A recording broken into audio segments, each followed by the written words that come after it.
What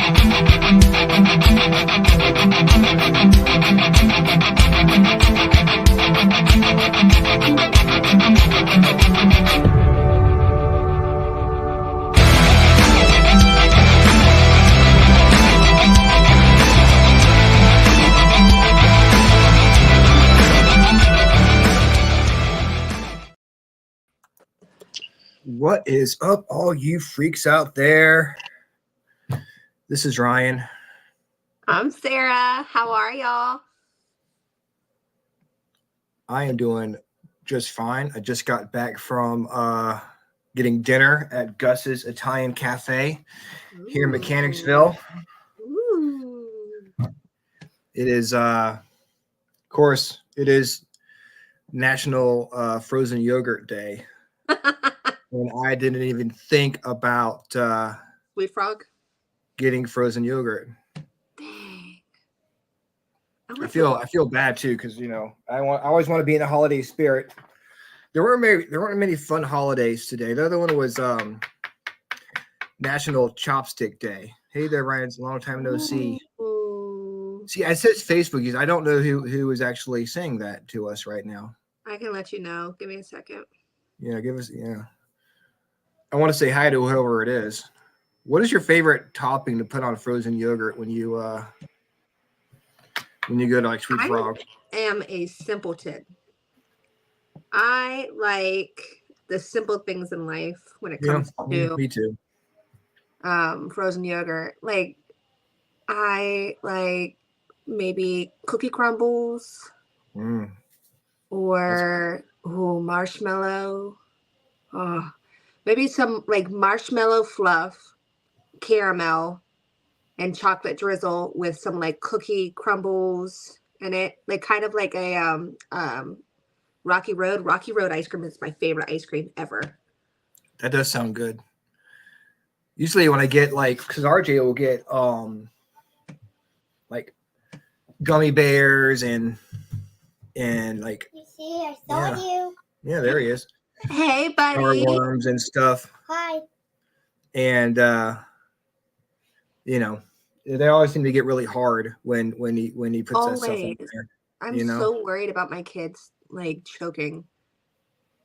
Yeah. Hey, bud. Hi. How are you?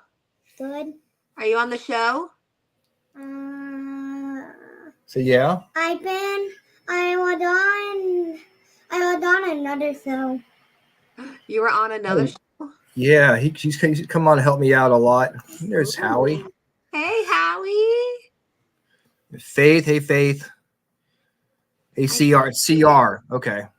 I can't see anything in the chat. Oh, something like that. Okay. Like it hasn't updated. So I don't know what's going on.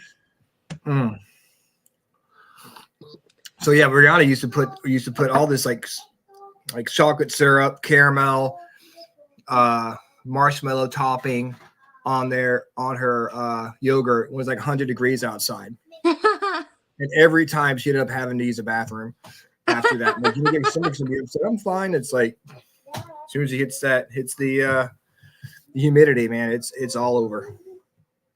God. All over. I'm gonna give a birthday shout out to Mr. Howie Odell. Today is his birthday. Happy birthday, bud. I know, it's exciting. Dang. Why didn't you say anything to me when I saw you on Monday? I could have brought you some birthday cupcakes. Well, there you go. That would have been fun. Hopefully he had a good birthday. Tip of the hat. Yeah, Howie. Jason said happy birthday. Yeah. CRJ Jason. Jason's happy burp day. That's funny. Burp day. I'm excited about Do what? I'm excited about today. Me too. This is your guest, man. I'm excited to talk to them. But First, we gotta give out a paranormal shout out to Connecticut Haunting and Investigations. They are out of Torrington, Connecticut, and that's all I know about them. Dang. Hey guys. They look for this in Connecticut. So we gotta What We are got the to bring names? them on the show. I'm still working on getting the guest from Idaho from last week. Yeah. Haven't What gotten is them yet. what is that paranormal group called again from Connecticut? It is Paranormal Shout Out to Connecticut. No, that's not the same thing. Nope. Let me rephrase that. Connecticut Haunting Investigations. I was like, Paranormal Shout Out. What kind of team name is that? So I want to try something new. And I'm sorry if I'm distracted, but I got RJ back here playing, so I'm kind of like listening to this and this at the same time. I decided to look up some old slang that people used to use, and I have no idea when it was used. Okay, but I'm gonna say a word. I want you to guess what it is, and if we should bring it back. Let's do it. All right. Okay. The word is giggle mug. Giggle mug. Giggle mug. Giggle mug. Is that like when someone is laughing or their smile? You're on the right track. Huh. Is it a giggle mug? You got a giggle mug. Like is it blushing? Is it like blushing? It means someone who is always smiling. So if you're just Ah, laughing all the time, you're a giggle mug. I am a giggle mug. Yeah, that is. And then we learned all of a dutter last week. So we All are of just dutter. expanding our vocabulary.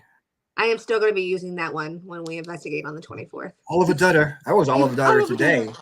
walking to my car. It was cold. And it wasn't giggle mugging at all, to be honest with you. I don't know what's been going on with this month, man. Like it's been cold mornings, but then like warm days. It's almost like it's wintertime. It's weird.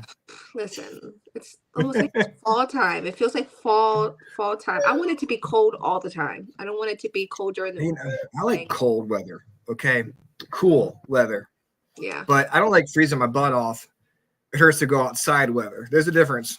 Yeah. I mean, it has been like piercingly cold. But then it gets into the 70s. Yeah. Like a day later. So I feel like we're in Denver. Like, you don't like the weather. Wait a second, and it'll change. It'll change. It'll change. It's Virginia. All right, next. Before we bring on our esteemed guest from Hidden in the Shadows Paranormal, which I see them in the queue, and we're super excited to have them on. So exciting. Chat with us. Geronda says, I was freezing all day today. Me too. It's just been one of those days where I just can't get warm. I got my tea here, which I did not have. You drink tea? What kind of tea do you like? On Sunday. This is sleepy time melatonin tea. Oh, you're probably thinking, well, you can go to sleep. This does nothing for me. It does not just keeps me warm. Only reason why I'm drinking this is to hold on to it and be warm. I am a huge tea drinker. You like tea too? I love tea. Earl Grey is my favorite. I've been drinking tea more, trying to drink tea more than coffee. I'll drink coffee in the morning. Yeah, I can't mess with coffee. I was telling you that yesterday, I was getting mad because Howie wasn't there with my coffee. Where's my coffee? It's like, I didn't drink coffee this morning. And I tell you what, Howie makes some awesome coffee. Many a nights, me and him would sit by the computer looking at evidence, drinking his coffee. God, if I was a coffee, I love coffee. I just can't deal with it because I'm so sensitive to the caffeine. So like it just makes my heart just go. So the only kind of caffeine I can have is tea. Oh, well, I mean, yeah, I'm not good with caffeine after a certain time, but in the morning I'm okay with it since I'm going to be going, But if I'm trying to go to sleep, no, thank you. After a certain time, I cannot drink any caffeine. Sharon ordered mushroom coffee tonight. Ooh, you got to. I want to try that. Again, I want to report on that because I don't like mushrooms. I love mushrooms at all. But Angie's a big mushroom fan. Same, me too. God, I will eat any kind of mushroom you hand at me. Just not magical ones. I can't go on a trip. I have not had magical mushrooms, so I don't know what that's like. I would Maybe. probably. I don't know. I mean, I'm probably too old to do that stuff, anyways. It's a younger person's game. It So 100% is. We are too old. I'm gonna bring what's his name? Hidden in the Shadows. I don't know. Hidden in the Shadows. Well, I mean the guy from Hidden in the Shadows onto the stage here. I'm gonna ask him the question of the day. I want all you guys to hear the question of the day. What's up, man? How are you? Welcome. Hey! How are you? Good. Good. I know. Are you a big fan of mushrooms? No, Mushroom I hate coffee? them. I hate them with a passion. Really? Yes. Right there. Okay, me and you are on the same page. We can be I best feel friends like you're now. either a mushroom person or you hate them. Like there's no in Hate them. between. Oh, I hate them so Hi, much. Draco, up here. So, You're fine. Is it like a is it like a texture thing? Texture, taste, everything underneath the sun. Tastes like dirt. I don't like it at all. Especially on pizza, when people put them there, I have to take them off. I think I pretty much like I made a whole meal just out of mushrooms one day because I just wanted mushrooms. I love Oh them. my God. I'm Italian, so I grew up with mushrooms, eating Wow. in my sauce. God, I love them. So, all right, here's the question of the day. Before we get started, Sarah, with your questions, you gotta do question of the day. What blows your mind every time you think about it? That most people in this world either refuse or blatantly choose ignorance when it comes to the paranormal. That's a good one. That's a good one. How about you, Sarah? I guess not being kind, like just choosing to be mean for no reason.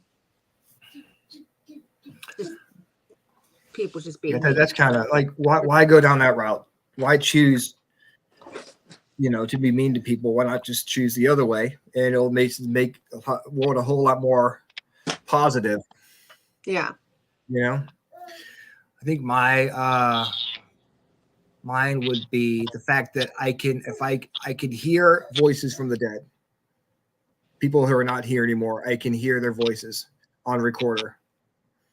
It's just when you're making an EVP, it's just, if you think about it, it's hearing the past and being able sometimes to communicate with it, depending on, Yeah.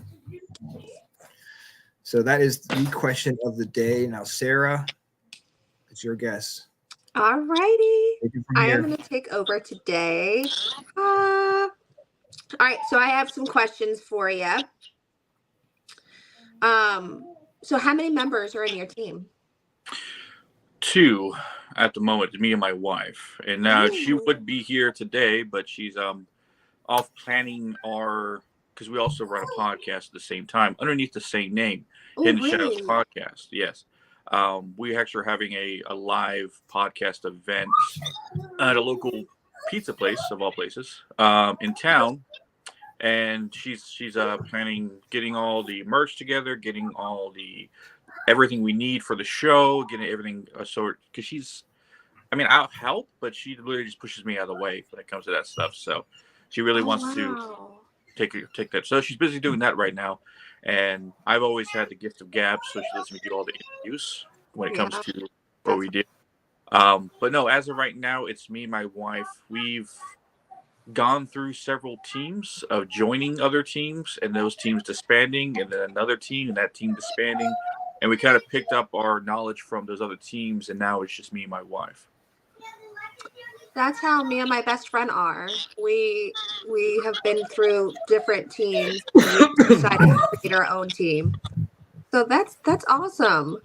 How long have you had the paranormal show? Paranormal. Your show. Oh, we've been investigating for, I would say, 2 years now. The podcast for about 4. Oh wow. Yeah. That's awesome. And it was because of the podcast we even became investigators, because we got to interview investigators locally, and we wanted to go investigate with them, which we did, and we kind of just got like hooked into it. And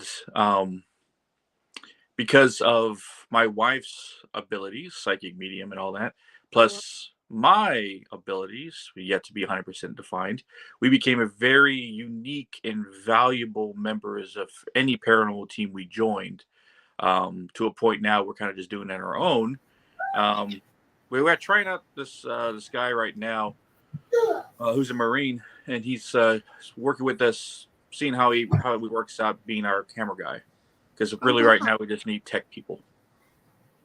And how? So tell me about your wife's abilities, and then tell me about your abilities.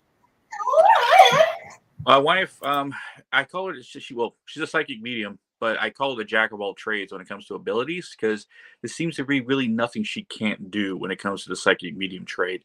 Her main, besides reading people, talking to the dead, all the other thing you can think underneath the sun, her main ability is remote viewing. She can go to any place, to anyone, alive or dead.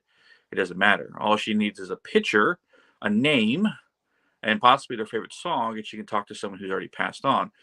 People alive, all she needs is the picture, and she can find you anywhere. She's freaked out my friends by remote viewing into their homes and telling me exactly what's inside their house before. But yeah, she's very, very talented in that way. And she helps us out with figuring out cases. Because at the moment, believe me, my wife have done 31 home cases Oh, in wow. the last 2 years that we've been doing this. Yeah, 31. Are they all the same people, or are they different locations? All different locations. Oh my gosh. Wow.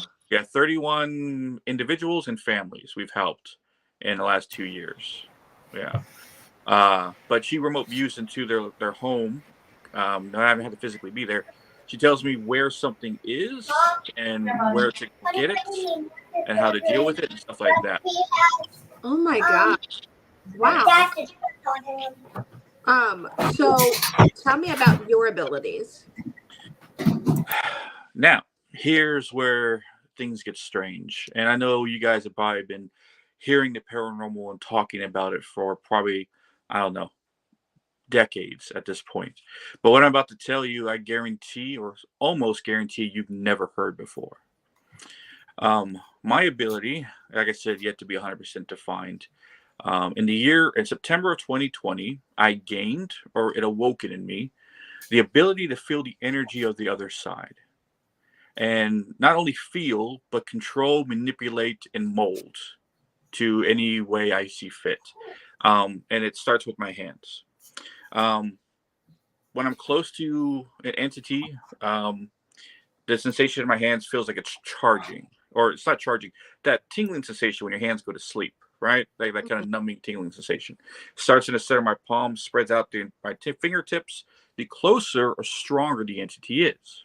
And then I learned to differentiate between what is evil and what is good, or positive and negative. My left hand charges, that's a positive entity. It's a human. That's something on the light side of the spectrum of energy. My right hand charges, that's something evil, that's something dark, whether it be human or non-human. I can feel it. And not only can I feel it, I can grab said entity and pull them to me, condensing their energy down to about the size of a baseball and forcing that energy into a ring. And not just any ring, a King Solomon replica ring that acts like a prison. Oh, wow. Yeah. And I have been doing this, like I said, since September of 2020.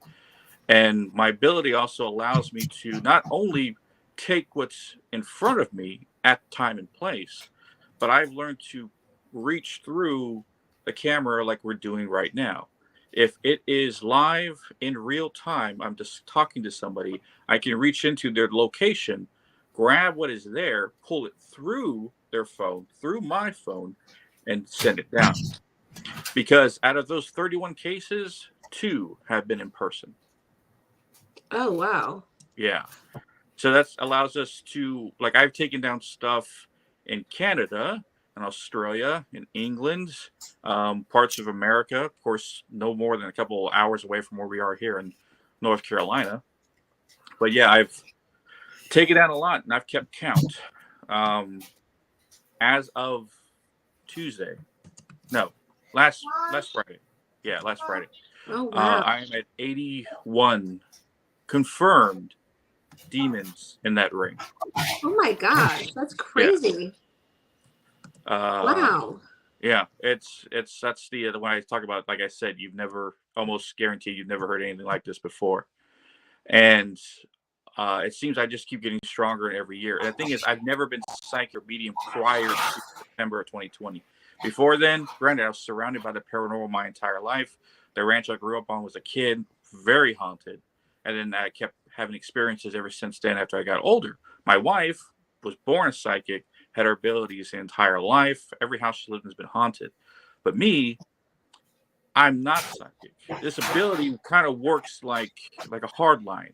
Like psychic and mediums, they're Wi-Fi, right? They can pick up the signal Mhm. wherever they are. I have to literally attach myself, kind of like plug in, to hear anything or see anything. And what happens is when I basically reach and I grab, if you can imagine strings of energy leaving my fingertips, and they shoot and they wrap around an entity like a boa constrictor, pulling and condensing the energy as it's coming closer to me. And as of so far, and I don't mean to say this with ego or cockiness or anything of the sorts, I'm just speaking a matter of fact, nothing has been able to stop. Everything that I've grabbed, I've taken, has all fallen the same way, regardless of how high ranking these entities are, how old they are, or how powerful they are. The end always happens the same every single time.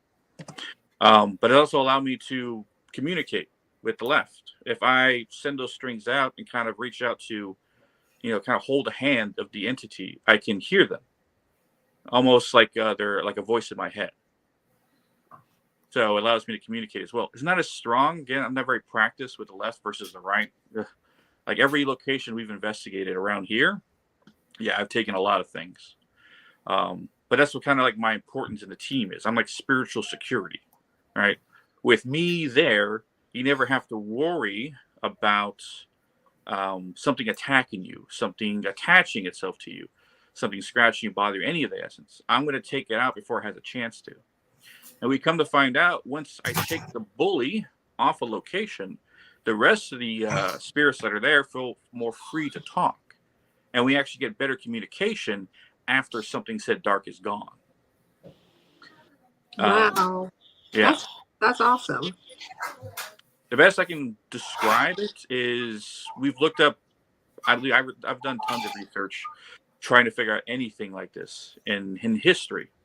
I've heard of shamans from Haitian, Nordic, and parts of Mexico, as well, the Aztec cultures, that were known for imprisoning dark entities in their staffs. Mm-hmm. They needed spells, they needed essence, they needed prayers, they needed a whole lot of stuff. I don't need any. I just need to be in the room with it, and it's done. It's over with. So if I'm like a shaman, then I'm like a natural born one. Like I was born to be one rather than had to learn to be one. Yeah. But yeah, that's the best way I can describe it. Like I guess I'm some kind of natural shaman or something of the essence. But no, my abilities allowed me to take care of a lot of dark things. And not just that, those strings that leave my fingertips, they can enter your, or anyone I'm talking to, what I call the mind forest, which is the subconscious part of your mind where all your trauma, your darkness, your negative emotions, your bad memories, all that dwells in that place. And I can enter that place and pull that energy out, clearing it essentially.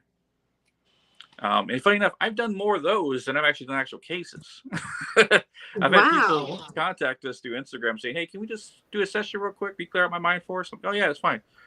5 minutes. All right, you're set. All right, and then we're done. That's By the way, crazy. that is another, I guess, fact, or my record time for clearing out a home and a person's mind forest is 30 minutes. Wow. 30 minutes from call to you walk me around the house via your POV of your phone. Take. Hey, let's talk a little bit. Let me take what's up out of your mind forest. All right, you're all set. See you later. 30 minutes. Wow. That's awesome. Yeah. So what brought about this? Like what was there any Yeah. kind of awakening or was there any kind of um like life altering thing that happened or did you just wake up one day and was like, okay. No, I remember. I don't know if you remember, but around in September 2020, I remember it was all over TikTok, Instagram. All these psychics and mediums were talking about a great awakening. All these people with non-abilities would start coming more around with their abilities and stuff. Now, Mhm. I haven't put much stock in it, but it was around September that I started feeling it in my hands. And I thought maybe something was medically wrong, like I was getting like numbly tingling sensations, but it would only be in my hand. It wouldn't be in my arm or anything. Then it wasn't until Halloween of that same year where I came across the first and only thing that's ever able to escape me, because it was the first and I didn't know what I was doing. Me and my son were in the backyard. Of course, it's COVID, so we weren't trick or treating. And I was barbecuing outside. He was out there with me. And we have one lamppost in our backyard, just one light source. And something moved in behind me and cast a shadow behind me because I was looking out to his yard, so it was behind me. I'm thinking maybe my wife came out or somebody because it was very tall. And no, there was nobody there. Turn my flashlight around, look around, didn't see anything. And my son, who's autistic and nonverbal, so we taught him some sign language so he was able to communicate with us. And he's 7 now, so he was like 4 then. He was signing at me, scared, afraid, right? Oh And he man. was pointing into the darkness. And Mhm. I was like, "What's going on?" And he was like starting to cry. He said, "Scared, afraid." And I said, "What do you see?" And he made like a monster face, like ah, like that. And my wife came out. She goes, "What's wrong with our son?" He goes, "Killian." And I don't know. He sees something. She goes, "Isaac, I don't know what's out there, but it is evil. I can't stand it." And that's when my right hand started like charging immensely. Like I could feel it in my entire hand. And I walked towards it, and I felt it, and almost instinctually, I grab. And when I grab, I feel the energy like shoot all the way through my arm into my head, almost like I was electrocuted. And I didn't know what was happening, so I Wow. let go. And that entity basically hauled ass and got out of there. Wow. Yeah. But yeah, that was the first and last time anything ever escaped. Wow. Yeah. So But go ahead. oh, you know, So what made you get into the paranormal field? well, besides having a distinctive ability, the ranch I grew up on when I was a kid, I've experienced everything underneath the paranormal sun, everything there. It's a small ranch in Blanco, Texas, outside of San Antonio. Um, just a piece of land my grandfather bought in the late 70s, early 80s, where I grew up on, my father grew up on, majority of my aunts and uncles, my cousins, we all grew up on this big ranch. And my grandfather gave pieces of the land to my father and my uncle. So we each had our own little areas where our trailers would be. But this ranch, oh, hearing things, seeing things, a possible Bigfoot sighting, aliens, everything that you can think of. I remember I told the stories of this to people, and they say it almost sounds like it could rival Skinwalker Ranch for the amount of stuff that I have seen. Not just me, but people who have come there, like my friends in high school. My cousin, who lives on the exact opposite side, is about 100 yards away from where I live. What she saw, what my brother saw, what I saw, my father saw. It's just like, and my aunts, and that's the only stories they ever told me. Then the experience my uncle had when he was young, um, they, my grandfather had 10 kids, right? Mexican Catholic, so, um, and there was a run. He had to build a separate 2-story concrete building that kind of represented like an apartment building because he had so many kids. He had a bit of extra room. One of those rooms on the upstairs was where my uncle Javier lived in. And when he told me one time when he was young, it's the scariest thing ever happened to him. He was sleeping. All of a sudden, he felt a great pressure on his chest. And he opened his eyes and he saw this old hag woman sitting on his chest, staring at him with glowing yellow eyes Oh wow. right in his face. And it freaked him out. And he literally said he pushed her off himself, and she started running out his door. and he thought it was an intruder, and he started chasing her down the stairs. And he said she was so fast she made it down the stairs before he made the first step. And when he started running down the stairs and started hitting the dirt driveway, he heard what sounded to him like giant chicken feet running away. Wow. And that's when he said he stopped in his steps, backed up, and went back to his room. Oh my God. I would have been so afraid. Yeah. So, But they always told us there was a witch that lived in this house that was on the other side of our fence and a burnt down property. Now, I don't know if 100% believe them or not. Maybe he was just telling us so we didn't go over there, but my dad backed it up. My uncle did. Like I said, they might have just told us, stay away, don't go over there. There's a witch over there, But one time, me and my brothers, I think I was 8. My second youngest brother, he was 7. My youngest brother was 5. We hopped the fence to go over there and look, right? Because you keep hearing these stories since we were little, right? So we want to go look for ourselves. And we got no more than 50 yards away from this burnt down barn building of a house. And we hear loud, all 3 of us, audibly, a loud witch cackle, like, like loud enough for all 3 of us to hear. There's no one around that area. That land isn't owned by anyone. It's just an empty building that's there. And we were far enough away from all the houses that no one could even see us doing that. But we all heard it, and we all basically hauled ass back across the fence, ran, told our mom. She said, you're hearing things. That was nothing. oh Typical my gosh. horror movie mom. Yeah. So I'm Italian, and you said that your grandfather is Mexican, or your dad. Okay, so the Italian and Hispanic community are very similar with their beliefs, and like what they believe in, like witches and all of this other stuff. And I remember my nonna telling me that there was a witch down the street from us and not to go over there. And your story reminded me of that. It was like a little door opened up in my mind, and I remembered about my grandma, or my nonna, my grandma telling me about that. That's so funny. So that's awesome. I mean, it's not awesome that your grandfather had that experience.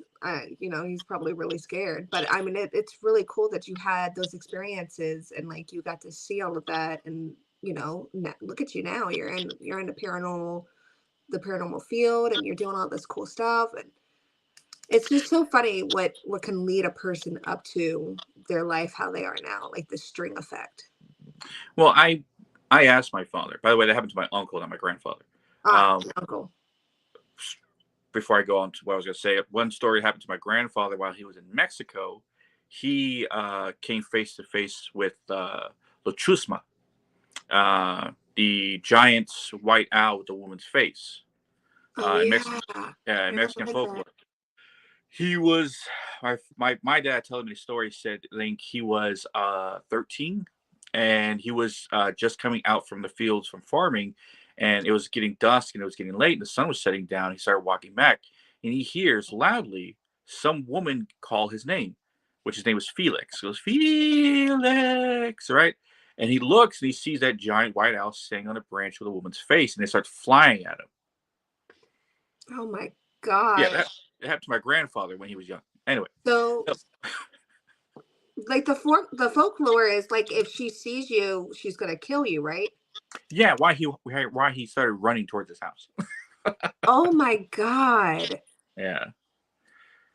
But that's crazy. Yeah, and because I asked my father, was there anyone in our family bloodline that was a shaman, a psychic, a medium, a witch, anything like that? And he goes, "No, mijo, I don't know. It is that's crazy." When I told him everything I could do,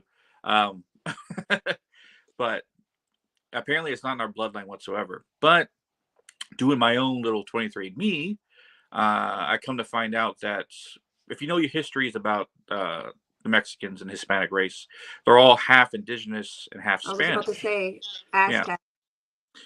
Aztec essentially is what the Mexican bloodline is. Majority of it is the Mexicas, but the Aztecs were the biggest tribe at that time.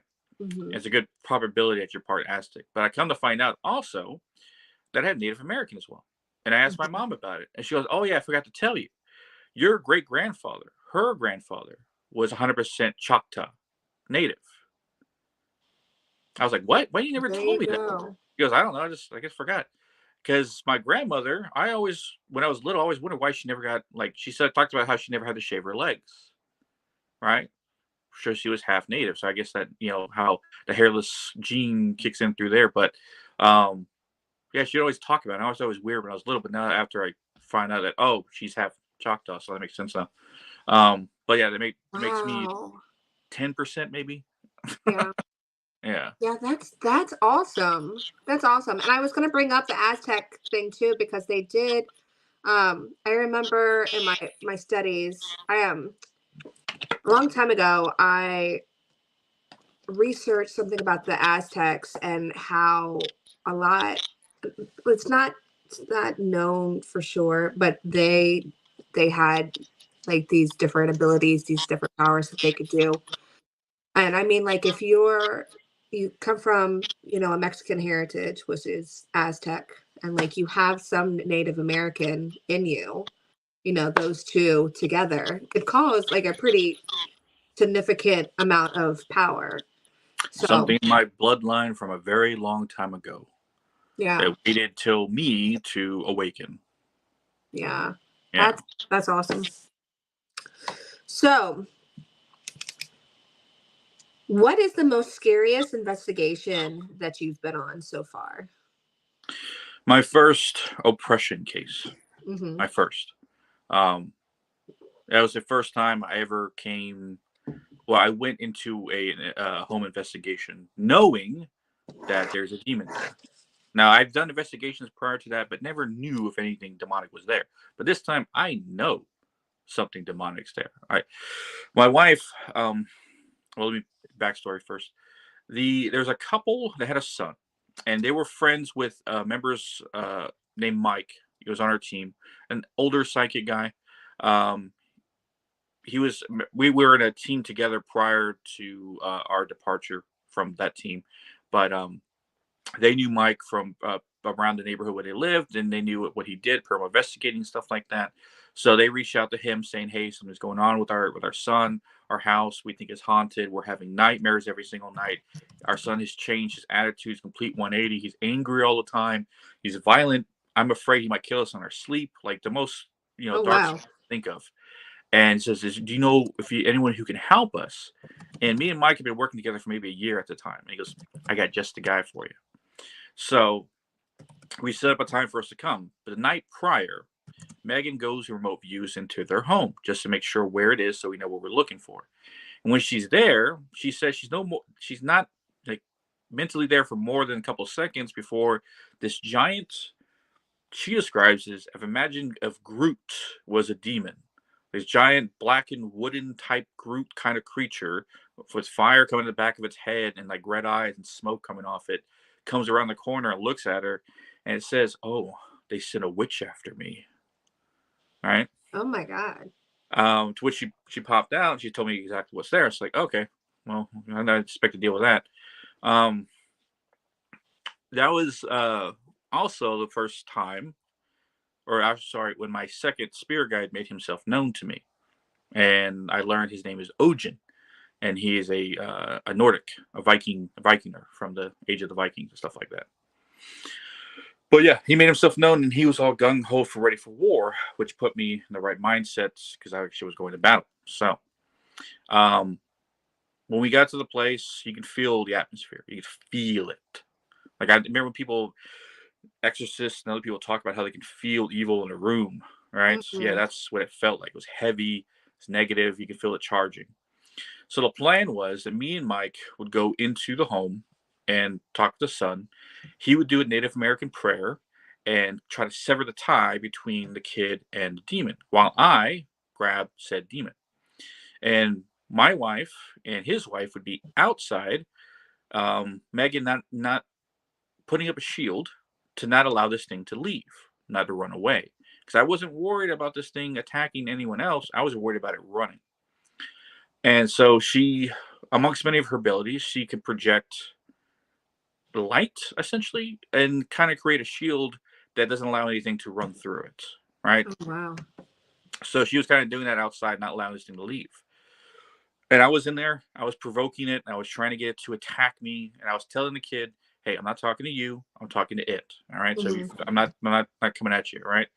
And he understands. And then I was talking about it, and then every now and then he would say something that didn't seem like it was him. Like he would say, "Oh, if you're so tough, will you take the shield down? Or you're so this, blah blah blah." And he goes, "That wasn't me. I'm sorry. I'm sorry." Like he was apologizing. And while Mike was doing his prayer, and all of a sudden Mike stops, goes, "It's cut. Go get it. Go get it." I was reaching around, couldn't feel anything, and all of a sudden I feel it running right at me, and I grab it and I pull it and I push it in the ring and I imprison it, and I laugh. And Mike goes, "What's funny?" I goes, "That was easy. Make sure I didn't make a mistake. I was looking around, feeling around, because I have taken stuff out in the field that was far more stronger than that. And I had no idea what it was. But this, a demon that was tormenting a family of three, giving them nightmares, changing their son's mood. And I take it quicker and faster than anything I've taken before. And then we stayed there, maybe a couple hours afterwards, just to make sure. The mood entirely changed. Kid was fine. He was talking with us. The parents were amazed because they were watching. Like, he hasn't been like this in like months. Yeah. We called him the next day, say how was everything. He said the first time we ever slept without any nightmares. It's great. We checked with him in a week. They said, "I don't know what you guys did, but it's a complete 180. It's like it was never happened." Wow. And so I was like, okay, so some demons are all talk and no show. Wow. That's that's pretty cool. Yeah. That's an awesome story, man. But that was the So, first. Yeah. so have you ran into anything in person that you couldn't explain? Like any kind of like anything that you haven't been able to see before or anything that you haven't like experienced before? Aliens. Oh wow. Where was that? Um, there's a park here where we live, because we live in North Carolina, Jacksonville, Uh-huh. right next to Camp Lejeune Base. And there's a park near where we live. And this is why I never second guess my wife when she tells us we need to go somewhere, regardless of how unknown it is, of how, wait, Yeah. really there? That doesn't make any sense. Why would we go there? That park had more stuff going on than I could even imagine, more so than any haunted location famously known. I could go on and on and on about it. Let me tell you, man. Go ahead. Go ahead. So it was after we went through the first time, a second time, I think it was a third time we were there. First time was me and my wife alone. Second time was with Mike and his wife, because we brought him to check it out, fill it out. Third time, and the way the park is set up is like it's a giant field, almost the size of a football field, right in the middle. And there's trees all around. And on the left side, there's a trail that starts at one head and goes all wraps around the entire left side of it and to another side, and then at that same trail splits into 3 points, and one trail goes to these docks that are on the other side because there's a little swamp nearby.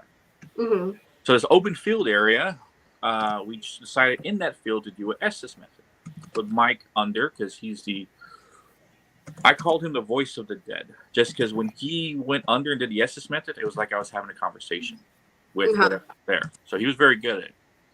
And my reasoning behind it is because on previous times, we would hear a language. He would hear a language through that didn't sound human, Uh-huh. but didn't Wow. sound evil at the same time. So we were figuring out, like, could it be aliens? Right? I don't know. So we went to the field and performed the Estes method with the intent of speaking to them. And he did. He came across an entity while in the Estes method that I had a conversation with that said it was interdimensional. Holy crap. Yeah. Which I asked it, "Do you know who I am?" It says, "Yes." I said, "Where are you from?" And it said, "A place not around here, not of this world." Right? And I mentioned something about the source and making sure that you understand where you come from. Some other things I can't really remember, but I remember that something about the source, like I said, the source of everything, right? And then I think around the time that he heard it go, just like clean, like dead silence, Me and my wife both see on the opposite side of the field, mind you, about the length of a football field, this ball of light shoot up from the tree line, hover for maybe a second, and then fire into the sky. Oh, wow. Fastest I've ever seen. Wow. Yeah. My best guess is that ball of light or orb was like an antenna. And that's how they're communicating with us. Holy crap. Yeah. So to get into like the alien, I had my first ever experience with my brother and sister. First ever experience. Like I'd always kind of believed in aliens when I was younger. And I don't know. Like I don't know. I knew that there was other things because I could see and sense and talk to spirits that were not there. I mean, like things that were not there, like spirits. But I didn't know what was actually happening to me until I was much older. But I kind of believed in like the aliens being out there because, you know, we can't be alone in this universe. So I was driving home with my sister and my brother, and we look in the sky. It's around July 4th, and there's this huge like thing in the sky. It's got like at least 70 to 80, maybe even 100 lights, and it looked like fireworks, but like just like if somebody took a snapshot of fireworks, there they are. And there was a cop that was trailing behind us, and we pull over, and the cop pulls over, and then the car behind the cop pulls over, and all of us get out of our car on this back road and look up. And the way that I can describe to you of these lights, they look like they were orange, and they look like if you would look up at like a street light, like that's what it would look like. Those, like, you know, the street lights, how they're orange and they're circular. And so they kept going like this and then back in, and then going like this and back in, like in a group.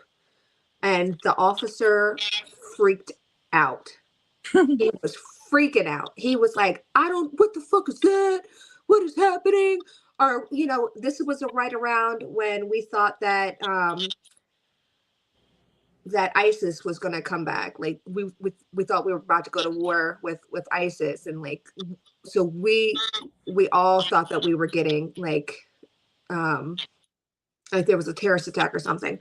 So he called over on 911 to dispatch. Dispatch said, you know, there's nothing going on that we know of, but we're getting a lot of calls about the same thing that you're seeing. I'll call over to Andrews Air Force Base, see if there's any kind of activity over there. And then dispatch said to the officer, Andrews Air Force Base has no activity going on. So we don't know where these lights are coming from, and no one can find them on the radar. And so like, we're freaking out. I'm freaking out. And then all of a sudden the lights go back into like one ball and then shoot off. That was the weirdest shit I have ever seen in my entire existence of life. And it was I have goosebumps right now talking about it. So with you talking about that, seeing that ball like just shoot off like that, just like it's crazy. It was very bright too. I almost thought it was a flare because is someone shooting a flare on the other side, like almost like bright, like a firework. But it went up and it floated like maybe about the size of a basketball, maybe a little bit bigger, and basically just hovered there for maybe a second, enough for us to see it, and like it was. It just amazes me how everybody is seeing almost all like the same thing. You know what I mean? Like like I didn't say any. I didn't. You know, this is the first time I've met you. You know, so it's not like we could have had like these same experiences and we were talking about it, and then all of a sudden you decided to say something and I decided to say something. You know what I mean? Mm-hmm. So, I don't know. It's just so crazy how I don't know. I just want to know more. Like, I want to know who they are, and like I have a funny feeling about like why they're here. But I guess that's for another show. Yeah. I guess for another show. So so other than that experience, have you had any other experiences with like different dimensional entities or Many. Well, I wouldn't call them interdimensional entities. I would call them um, with spirit guides and stuff like that. And I know you probably talk to spiritual people and stuff like that, and they always talk about spirit guides being so and so and so and so and stuff like that. I have four, and four spirit guides that I can speak to is like I'm speaking to you. When I'm in a meditative state, I go to what I have built in my own head called my mind forest, which is a meeting place where me and my spirit guides communicate and talk. And they're all each of them are different. Well, three are the same, one is different. But first is a Aztec warrior named Azul, or is it more of a Jaguar warrior because the pattern that he has on him. Ojin, of course, the Vikinger, and then I have a gunslinger from the west named Harold. All three warriors, all three fighters of their own right from three different periods of time. And the fourth made herself known around the first time I took down a skinwalker. Yeah, the first time. And she is a Native American woman named Nachananu. She came to me, I think, a couple nights before we had that investigation at a place around here, in Jackson, this area, man, called Patsy's Pond. And that place is pretty haunted. It has natural sinkholes and stuff like that. So a lot of trapped energy. Anyway, but having her, a Native American woman, led me on an idea or continued idea that I have about Native American culture being my own. Not very strong. But in my time of doing this, 3 years or so, me and my wife, and fully investigating, fully developing into our abilities, I have come to collect 6 names, 6 titles, you want to say. One being the Shadow Walker, which is a name bestowed upon me by a psychic that I met in Australia. Wouldn't meet her, talk to her like I'm talking to you. Because I explained my abilities to her, and this is around the first time they started happening. I want to see if anyone else knew about them. She goes, I've never heard of such thing, but it kind of sounds like my friend Jane. Can we get her in here? So she brought her in here, talked to her. She says, oh, you're a shadow walker or a psychopomp, right? I never heard these words before. And she goes, what do you mean? She goes, why? I can kind of do the same thing, but I really just pull in positive energy and use that to cross it over to the other side. Like she can cross people over at will. Mm-hmm. And she says, but I only ever deal with stuff with light. I never go after anything dark. It's too dangerous for me. But she says she went to her shaman, and that's what her shaman told her. You're a psychopomp or a shadow walker. So that name kind of stuck and became my kind of handle, the Shadow Walker. The second name was Odin's Drenger. Because most people don't ask, but I don't feel uncomfortable talking about it. My faith lies more in the Nordic paganism. I believe in the old gods. Say Odin, Thor, Teeter, Freya, Frigg, And one of the first offerings ever made to Odin, simple, it's burying stuff in the ground. I hear clearly in my ear, same as I'm speaking to you, Drenger. Which Drenger is a Nordic word, is a compliment. One Vikinger would say to the other, you're a Drenger, which means like badass or ultimate warrior, right? Mm-hmm. So for the Allfather to call me Drenger was a very, very big compliment. Hence why that name Odin's Drenger stuck. The next name was Earthshaker, which came from Native American deity Wakanatanka, who is considered Earthmaker. I was considered Earthshaker, and I actually earned that title because one of my abilities where allows me, if I touch the earth, I can feel the entire area, let's say 100-yard radius from where I am, and feel anything dark and pull all the energy into one location that I pull from the ground. When I do the initial grab, you feel the earth vibrate. And this is something that my wife and a few members of the team witnessed or felt anyway. When I did that, I said, do you feel the ground shake a little bit? Right? I heard them say that. Like, I didn't do that, or I guess I did. But yeah. The next is what they called me, what the entities call me. They call me Order Keeper. Every time I take a demon down or something like that, they don't call me Isaac or they don't call me Shadow Walker. They call me Order Keeper. Yeah, I've been called it many times. besides every curse word you can think of. But Order Keeper is what they call me. But the most important name of all of them is what I come to discover. Now, I don't know how much you guys put faith in the past lives, right? How many lives you've lived, how many times you recycle through it over and over again. But I had a couple past life regressions done, and I come to find out that one of my past lives in the late 1700s, I was a Cheyenne spirit warrior. Mm-hmm. And my grandfather at that time kind of passed down the responsibility of being the tribe's spirit warrior or lead shaman or something, or head medicine man. And the night before I had my hernia surgery, because I had to have surgery of a hernia over my belly button. It was like 2 years ago now. His spirit, the grandfather from that time, came to our home and spoke to my wife and told her, when Isaac goes under tomorrow, have him contact me. The guy that previously on our team, Mike, he's had 5 surgeries and died twice on the table. He's had stomach cancer and stuff like that. He's in remission now, so he's all right. But he told me, when you're under anesthesia, you can connect to the other side a lot more clearer than is when you're awake, because you 100% detach from your body altogether. Yeah. So he says, when you're under, focus on going there, focus on meeting him. I was like, all right. So the 6 hours I was under, and I don't know if you guys ever had surgery before, but I've never experienced going to sleep and waking up in the same second and hours have passed. Yeah. That's anesthesia. And I've never done that before. Yeah. But when I came back, all I remember from that 6 hours I was under is a name that he told me. Because I remember us sitting in front of a cave, and there was like a blue fire, and he was sitting across from me like in a natural outcropping of the stone. Native American man, headdress. He turned to me and said, "You are Ashwakanatunka, the Reaper of Souls. You are Ashwakanatunka, the Reaper of Souls." And that's all I remember. The whole time. And that name, Ashwakanatunka, has stuck. And I have looked for that name anywhere in the world, and I can't find it. I've talked to other natives around here, and they say it sounds indigenous. It does sound like it, but they've never heard it before.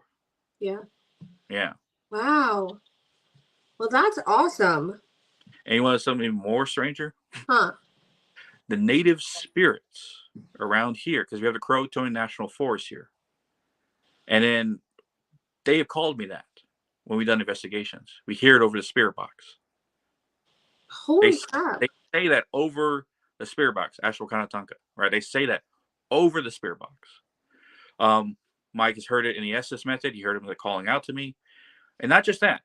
This is the East Coast, mind you. I made friends with paranormal team in Canada around Vancouver, the Unknown Paranormal. Mm-hmm. And lead investigator Mike, me and him become almost like brothers. But he's investigated over there a couple of times. And he actually got to investigate around a Native American cemetery. And he asked, "Hey, I have a friend with a certain name. I want to know what this name means to you guys." And he said, "Do you guys know the name Ashwakanatunka?" And within the same beat, he heard over the spirit box, "Oh, yes, he is king."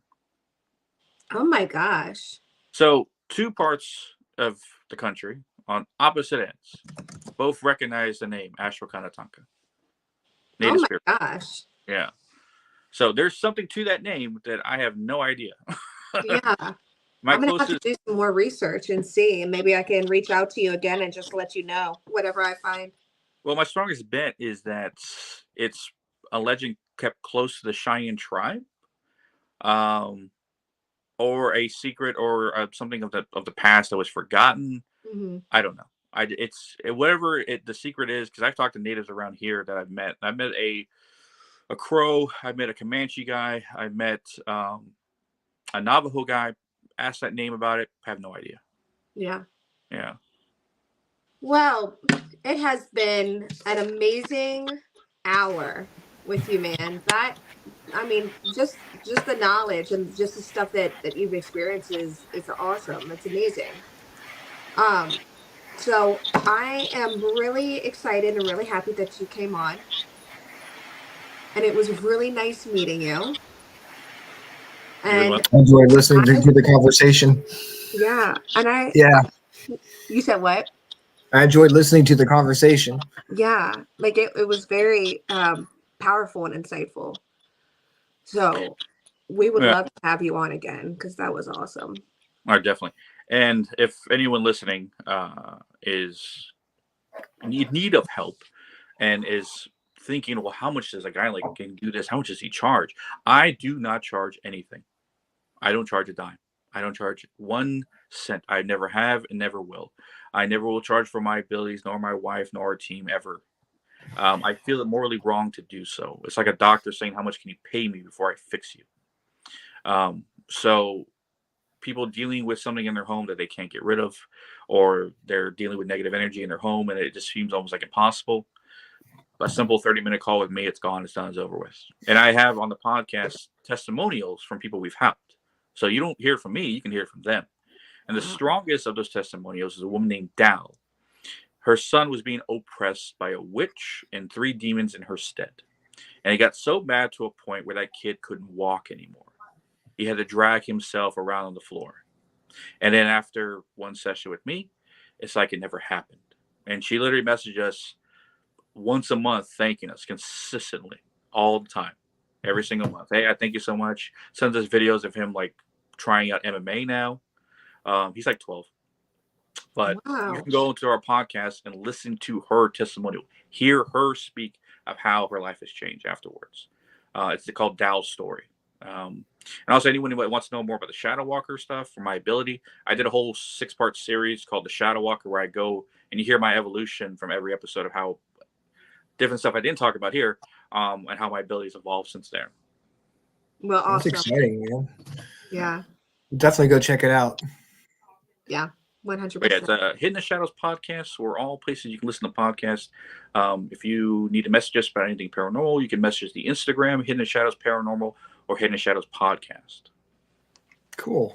Awesome. Well, thank you, brother. It was super You have a nice. good night. Yes, too. Bye. Well, that was fun. You did a great job. Thanks. With hosting the show, man. That was incredible. And hearing his stories and what he could do it was very very interesting conversation. Yeah. I'm glad that you were able to talk with him, and hopefully we can get him back on and he can tell us some more story, because you said there's some stuff he hasn't talked about yet. So kind of want to see what else he has. Yeah. To talk about. That was great. So how'd you feel taking over the questions? I had prepared some beforehand. I am the kind of person where I need to prepare. Me too. Been doing this for so long. Oh, I do too. I mean, I have everything written down right here. Okay. But with RJ running around, it was hard to concentrate with him banging. Whatever he was doing in the hallway. And so I'm glad you were able to take over and take the lead on this one. And you look like you're doing it. You look pretty comfortable. Yeah, I was comfortable with it. And it is easier when you have questions. Yeah. And you don't have to follow the questions, but that way, if you run out of stuff to talk about, you can always go back and then ask another question. That's why I do it, just in case, the conversation kind of trails off and you have something else to ask them. Dang. So next week we have got creepy Cincinnati paranormal forensics. Ooh, that sounds interesting. It's going to be fun. Do you know how many members are in on the team? No idea. This is one of my paranormal shout out teams that actually came back around, is joining the show. So wow, that's awesome. That's exciting. Okay, well, that's gonna be a fun show next week. And we got done early this time. It's not 10:45. I know. Talking the show. That's actually I took one of the chairs from the cabin. Really? So it's probably cursed. Yeah, I was gonna say, I'm why probably did you sitting do in a that? cursed chair right now. Why? But yeah, I got a haunted chair, a possessed chair. If I start floating away, you'll know why. Seriously. So yeah, we're back here. Sunday night, I think Sunday night we might do a paranormal reacts video, freaking awesome reacts video with Ron. Because I was supposed to go out to do the Orion effects with them on Sunday night, but Howie is going to Roanoke with to see his girlfriend for his birthday. So Ooh, that's fun. we may do a paranormal react video. Yeah. Just not positive about that yet, depending on how I feel. Yeah. I have You know, exams so. again on Sunday. You have exams again on Sunday? Yeah, I have exams Well, that's gonna be for theory, A&P theory on Sunday. Well, I know you're going to kick some ass on your exams. I'm not even worried about that. I'm just going to say that's just what's going to happen. I got 100. Hell yeah, I told you. It was my motivational speech. It was. That got you. I got you the 100. You can do it's it. all you. You can Fuck do it yeah. all night Do long. it. Yeah. Got this buddy ass. Get in there. Oh God. Well, thank you, Ryan. I'm very happy. I think CR is saying good morrow and nightly charms to friends. Thank you, Faith, for watching. Thank you, Howie, for watching.